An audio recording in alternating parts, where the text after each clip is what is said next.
Bonjour, merci Grégory de m'avoir invité pour cette présentation. Alors j'étais content au début, et puis je me suis aperçu que c'était un sacré cadeau en fait que tu m'avais fait. C'était pas si évident. Alors pour commencer, si ça veut bien marcher, voilà, une présentation de mes conflits d'intérêts. Je pense aussi que c'est pas parce qu'on se situe en situation non médicamenteuse qu'il ne faut pas évoquer les conflits d'intérêts, et j'y reviendrai justement sur l'importance et vraisemblablement des interactions entre thérapeutiques non médicamenteuses et les médicaments, notamment en oncologie. Donc moi, je vais vous parler de l'oncologie. Et donc là, je vais commencer par évoquer quelques problématiques comme ça. Finalement, j'ai eu du mal vraiment à ordonner mes propos, parce que ça partait un petit peu dans tous les sens. Je ne savais plus où m'arrêter, finalement. Donc déjà, bien sûr, la problématique de savoir comment définir une étude d'intervention non médicamenteuse. Est-ce qu'on est dans de l'interventionnel, du non-interventionnel, médicamenteux, non médicamenteux. Ensuite, la problématique des essais randomisés. Est-ce qu'on doit réaliser des essais? Est-ce qu'ils doivent être réalisés dans le même contexte que pour les médicaments? Doit-on les adapter? Avec notamment peut-être une réflexion sur la hiérarchie un petit peu du développement des interventions non médicamenteuses en allant de la phase 1 à la phase 3, voire même la phase 4. Éventuellement aussi évoquer les études de cohorte. Là, on se rapproche peut-être des études pragmatiques. On verra que des fois, ça n'est pas possible de faire des essais randomisés. Et donc, dans ce cas-là, on est obligé de se rabattre sur des études de cohorte de qualité. Et puis, bien sûr, évoquer quels critères de jugement pour juger de l'efficacité. Je n'aborderai pas l'aspect médico-économique puisqu'il y aura une session spécifique, mais moi, je serai simplement sur l'efficacité. Donc, peut-on, notamment en oncologie, s'intéresser uniquement aux survies, ou si on est plus dans une approche patient, sur la qualité de vie relative à la santé, la satisfaction de soins. Et donc, un point sur lequel je vais essayer de revenir assez régulièrement, ça sera la problématique de l'interaction, pour réellement s'approcher de ce que moi je nomme la médecine intégrative en oncologie. Alors les essais randomisés, les interventions non médicamenteuses, déjà qu'est-ce qu'on peut identifier comme intervention non médicamenteuse en oncologie? Alors bien sûr, on pense tout de suite à l'activité physique, éventuellement l'acupuncture, l'hypnose, les barreurs de feu, pour la radiothérapie éventuellement, je pourrais évoquer quelques projets d'études à ce sujet, l'éducation thérapeutique, etc. Mais bien évidemment, il y a aussi la chirurgie. La chirurgie, s'il est évalué en l'absence de traitement médicamenteux, est pour moi une intervention non médicamenteuse. Il en est de même pour la radiothérapie. Et finalement, on s'apercevra, par rapport à cette expérience justement des essais en chirurgie et en radiothérapie, qu'on a les mêmes contraintes que pour ce que vous semblez vous dénommer intervention non médicamenteuse, c'est-à-dire vraisemblablement un problème de standardisation des procédures et aussi le problème de l'aveugle et des placebos. Aussi les phases à envisager. Alors, de plus en plus, en fait, je reviens sur cette problématique puisque actuellement en oncologie, on en est à évaluer par exemple l'intérêt, l'efficacité de l'activité physique pour certaines localisations cancéreuses, dans certains contextes de prise en charge, mais finalement, en y regardant de plus près, il n'y a pas eu d'études vraiment de type phase 1, phase 2, pour élaborer éventuellement les doses, entre guillemets, qu'il fallait réaliser en termes d'activité physique et en fonction du profil de patient. Donc j'essaierai de faire une proposition sur les différentes phases de développement des activités, des interventions non médicamenteuses. Bien sûr, ça a été évoqué également, la généralisation des résultats. À quel patient doit-on s'adresser? Et bien sûr, si on sélectionne des patients pour une étude, les résultats ne seront extrapolables qu'à ces patients qu'on aura sélectionnés. Donc il faut bien réfléchir à ce profil de patient qu'on souhaite étudier, puisque les résultats seront transposables a priori uniquement qu'à ces patients. La problématique donc, de la définition de l'intervention, qui est quelque chose de vraiment crucial pour moi et peut-être de très fastidieux quand on rédige un protocole. On n'en a pas l'habitude puisque habituellement le travail a été fait pour décrire correctement le médicament. On a toutes les indications, les effets secondaires attendus, etc. Là, il faut rédiger de façon très précise et ça demande un travail énorme. Et là, on a une expérience récente en oncologie qui est très intéressante, avec une évolution justement dans l'évaluation des thérapies, des interventions non médicamenteuses. C'est la radiothérapie, avec des problèmes qui sont survenus justement du fait de la qualité de la radiothérapie. Maintenant, pour évaluer la radiothérapie, on est obligé de réaliser des contrôles qualité dans les centres, avant de pouvoir les autoriser à inclure dans les essais. Et on fait même ce qu'on appelle des demi-runs, c'est-à-dire des essais fictifs de réalisation de radiothérapie pour voir s'ils respectent l'intervention telle qu'elle a été définie.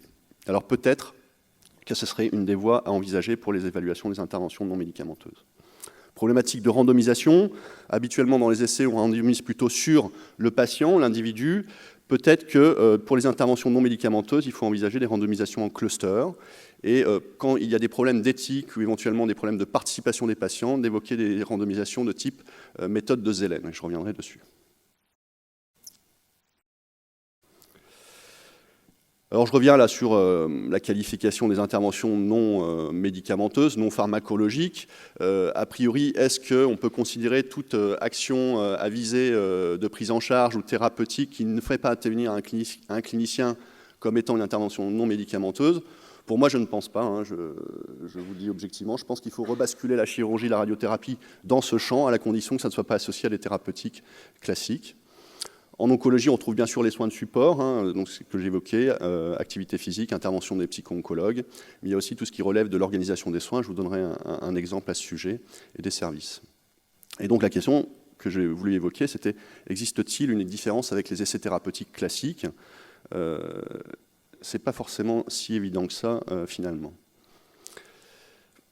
Alors, la problématique de la standardisation des interventions non médicamenteuses. Bon, comme ça fait intervenir éventuellement des opérateurs, alors ça sera peut-être l'enseignant d'APA, mais ça sera le psycho-oncologue, ça sera le chirurgien. Il y a une variabilité dans la procédure qui est liée à l'opérateur, et ce qui ajoute à la variabilité qui a été évoquée tout à l'heure, intrinsèque au patient. Et donc ça a une incidence importante, puisque ça pourra influencer l'inférence causale qu'on pourra faire à l'issue de l'étude. Et puis on aura éventuellement aussi une perte de puissance statistique. Donc cette variabilité, que moi je considère comme bonne, puisque justement elle se rapproche des pratiques réelles, doit être intégrée, mais elle ne doit pas être considérée uniquement comme un facteur limitant.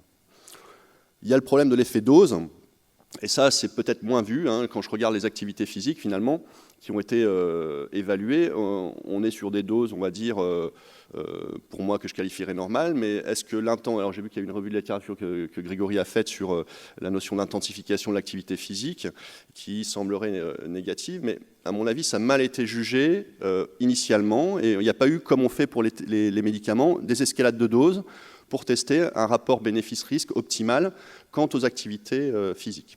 Donc on peut le décliner pour tout type d'intervention non médicamenteuse. On peut envisager aussi pour des interventions de type prise en charge psycho-oncologique, savoir si la fréquence des rendez-vous ou l'intensité de l'entretien en termes cognitifs, par exemple, pourrait avoir une efficacité plus importante. Un point clé, ça peut être aussi de relier l'impact de l'intervention non médicamenteuse à une efficacité tumorale. Comme ça a été dit, on présuppose qu'on aura plus un impact sur la maladie systémique qui est le cancer. J'y reviendrai aussi quand on parlera des critères de jugement, mais peut-être aussi que ça pourrait avoir une efficacité tumorale, ce qui contenterait finalement plus les cliniciens, puisqu'il y aurait là, cette fois-ci, une mécanistique associée. Si l'activité physique permet de contrôler la tumeur, alors vraisemblablement, ça a un intérêt pour la prise en charge du patient. On peut l'envisager, par exemple, en disant que si éventuellement l'activité physique, par exemple, permet d'avoir une meilleure observance, alors on aura peut-être une meilleure efficacité tumorale et au bout du compte, une meilleure qualité de vie et une meilleure survie pour le patient. Une autre problématique, bien sûr, c'est le placebo. L'idéal, c'est d'avoir un placebo dans le bras contrôle pour évaluer les interventions non médicamenteuses. Là encore, on peut reprendre l'exemple de la chirurgie. C'est très difficile en chirurgie d'avoir un essai randomisé contre placebo, puisque le placebo en chirurgie, même s'il est faisable, est très compliqué à mettre en pratique. Et donc je pense qu'il faut aussi envisager, dans les interventions non médicamenteuses, la construction de placebos. Et bon, par exemple, on avait réfléchi à ça pour les barreurs de feu, en mimant les gestes qui étaient faits par les magnétiseurs, mais a priori sans visée antalgique. Le problème de la randomisation, moi j'y reviendrai tout à l'heure. Donc moi, ce qui m'intéresse en fait par rapport à ces interventions non médicamenteuses, par rapport aux médicaments classiques, finalement, c'est la complexité. Les médicaments, c'est un petit peu chiant, entre guillemets, c'est que c'est assez linéaire, c'est assez catégorisé. Et là, pour un méthodologiste, en fait, c'est assez intéressant de réfléchir à toutes ces problématiques. Ça enrichit la problématique méthodologique. Alors j'ai trouvé une revue de la méthodologie des études non interventionnelles ou non pharmacologiques pour la douleur. Et j'ai trouvé qu'ils étaient un petit peu sévères dans leur présentation. Alors, il dit, sur la gauche, vous voyez la figure 1A, il dit ça c'est l'essai thérapeutique, médicamenteux, on cible parfaitement ce qu'on veut faire avec le médicament, pof, on va dans la cible, donc tout est expliqué, tout marche bien. Bon, malheureusement, ce n'est pas le cas, parce qu'autrement, on traiterait le cancer. C'est qu'on ne comprend pas vraiment non plus la mécanistique médicamenteuse. Donc, à mon avis, c'est beaucoup plus dispersé qu'on ne le croit autour du médicament, et vraisemblablement peut-être un peu plus restreint à droite pour une intervention non médicamenteuse. On a quand même des hypothèses qui sous-tendent une efficacité probable de l'intervention qu'on souhaite évaluer. Donc, moi, je suis moyennement satisfait, parce que ça voudrait dire que finalement, une intervention non médicamenteuse est associée à un biais, et je ne pense pas que ça soit réellement le cas, c'est juste une variabilité qui est liée aux opérateurs et aux patients, qui est conscientisée.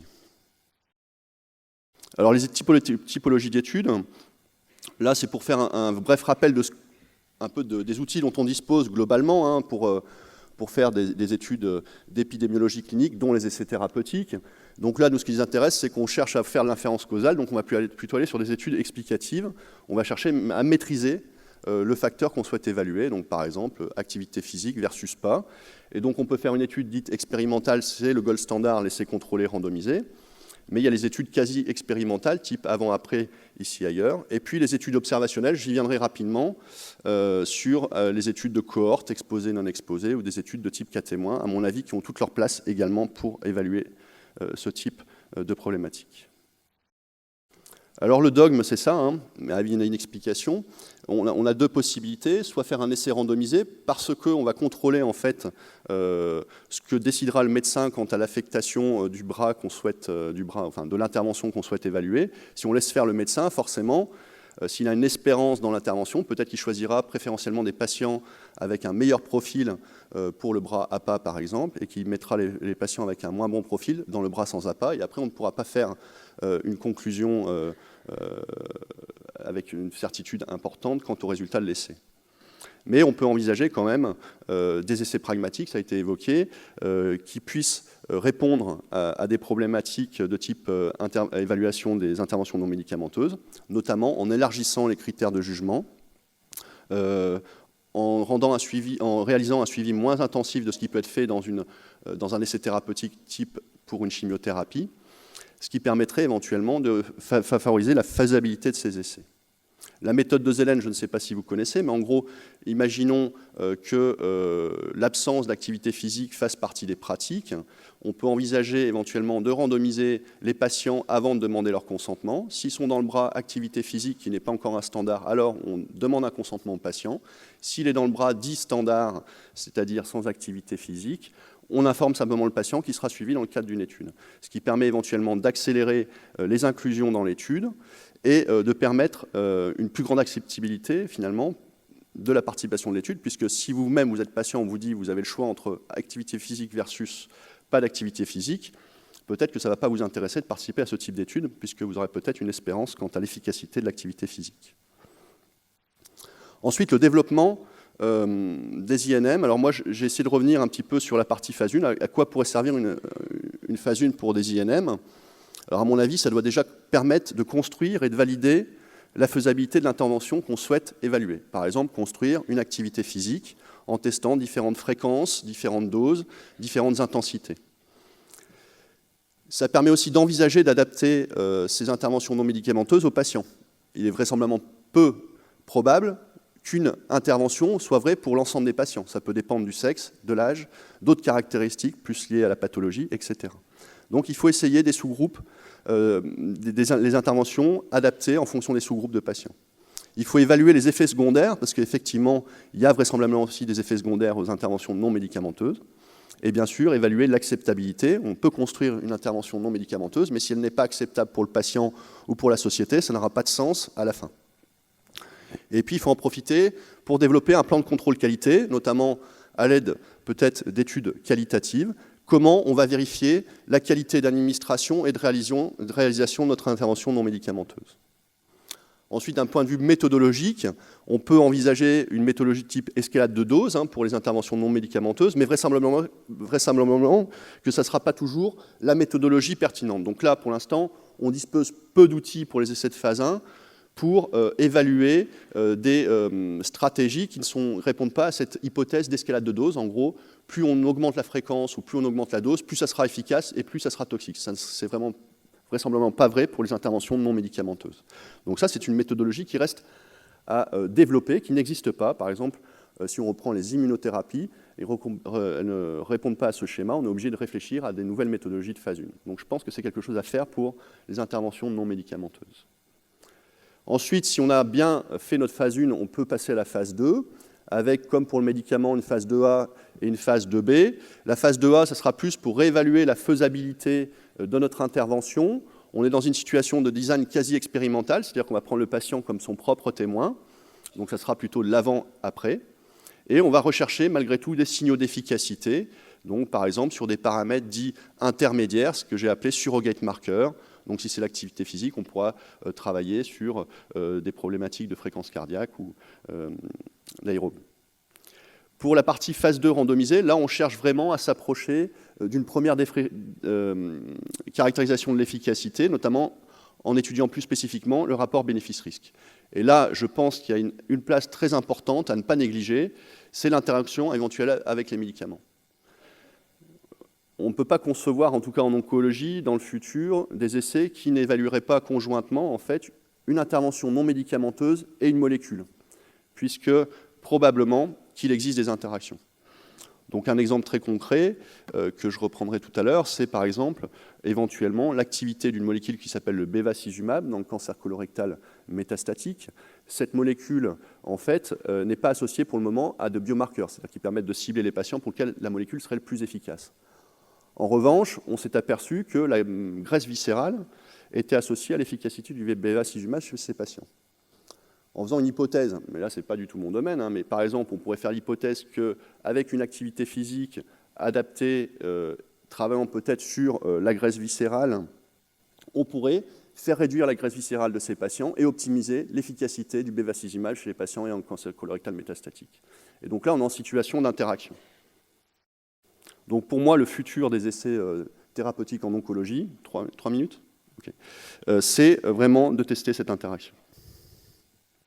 Alors les guidelines, ça je vais passer rapidement. Vous savez qu'il existe différentes propositions qui ont été faites, mais notamment des consorts pour les études non pharmacologiques qui viennent d'être publiées dans Annals of Internal Medicine, enfin qui viennent d'être publiées très récemment en tout cas, et notamment avec quelques points clés qui sont très spécifiques aux interventions non médicamenteuses, les critères de sélection des centres, décrire de façon très précise l'intervention, le contrôle qualité de l'intervention, et la prise en compte du clustering, c'est-à-dire randomiser les centres plus que les patients. Oui, effectivement, on peut randomiser les centres si on pense qu'il y aura éventuellement une pollution ou un biais lié à l'expérience des centres quant à la réalisation de l'intervention.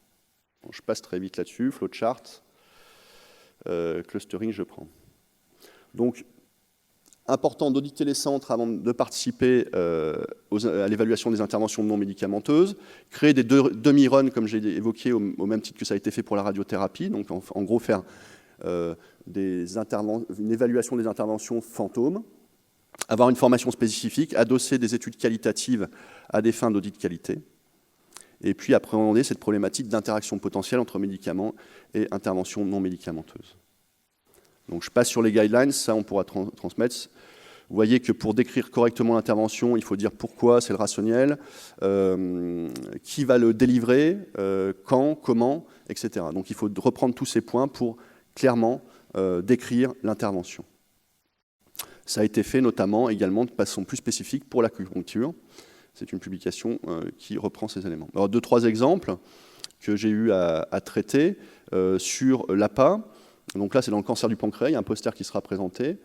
Co-critère de jugement principal, donc c'est dans le cancer du pancréas métastatique. Ça sera la fatigue et la qualité de vie. Il y a une randomisation. Au début, on avait envisagé Zélène, mais la communauté médicale n'était pas encore mature pour accepter la randomisation de Zélène. Donc finalement, on est revenu dessus. Il y a une description très précise de l'intervention, etc. Un autre projet qui a été fait, qui est en cours de création avec l'IGR et le groupe de chirurgie C-French, c'est un phase 2 sur l'activité physique en périopératoire pour les cancers digestifs avec une chirurgie majeure. Donc l'idée, en fait, c'est de faire de l'activité physique périopératoire avec 2 schémas qui sont envisagés, quelque chose qui est plutôt apaphile, donc plutôt classique en termes d'activité physique, et puis une autre qui est plus intensif, versus activité physique plus classique. Et puis un projet plus de phase 1, phase 2 aussi qui a été développé en activité physique, cette fois-ci à Besançon, où là le critère de jugement sera la fraction d'éjection ventriculaire et qui sera dédié uniquement aux femmes traitées pour un cancer du sein HER2 positif avec du trastuzumab. Donc là c'est vraiment une première étape pour construire l'intervention et l'adapter à ce type de patiente.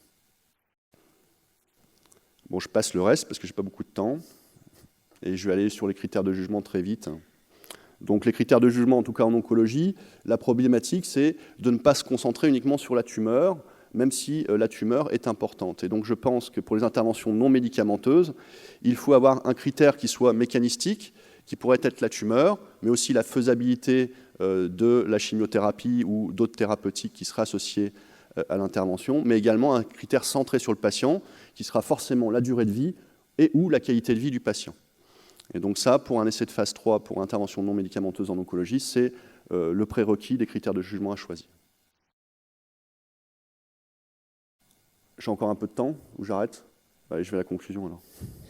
Bon, la vigilance, oui, effectivement, il y a la vigilance à développer, ça c'est important.